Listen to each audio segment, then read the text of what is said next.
நீங்க கையில cash carry பண்ணாம ஆன்லைன் மூலமா எல்லா அவுட்லெட்லயும் ஸ்கேன் பண்ணி தான் உங்க செலவுகளை அன்றாடம் பண்றீங்க அப்படின்னா இந்த வீடியோ உங்களுக்கு தான். நீங்க இதுக்கு முன்னாடி வரைக்கும் கூகுள் பே தான் அதிகமா யூஸ் பண்றீங்க, அமேசான் பே ட்ரை பண்ணல அப்படின்னா நீங்க கூகுள் பேவோட கம்பேர் பண்ணும்போது அமேசான் பேவை கண்டிப்பா ட்ரை பண்ணி பார்க்கலாம். அதுக்கு முக்கியமான காரணம் என்னன்னா, அமேசான்ல அப்பப்ப அவங்க கொடுக்குற கேஷ்பேக் தான்.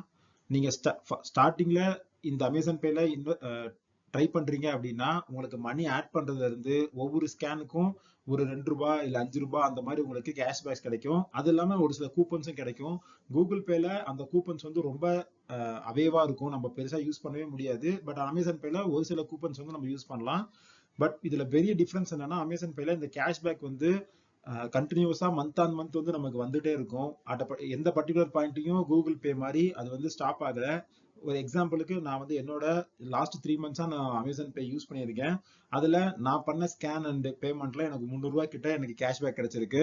இங்க பாத்தீங்கன்னா தெரியும், லாஸ்ட் நான் மார்ச்ல ஆரம்பிச்சேன், அப்ப இருந்தே இதுல இந்த கேஷ்பேக் ₹2 ₹5ங்கிறது எனக்கு வந்துட்டே தான் இருக்கு.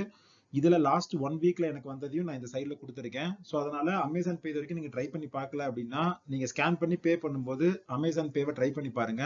அது உங்களுக்கு இந்த கேஷ்பேக் வகையில கொஞ்சம் உதவியா இருக்கும்.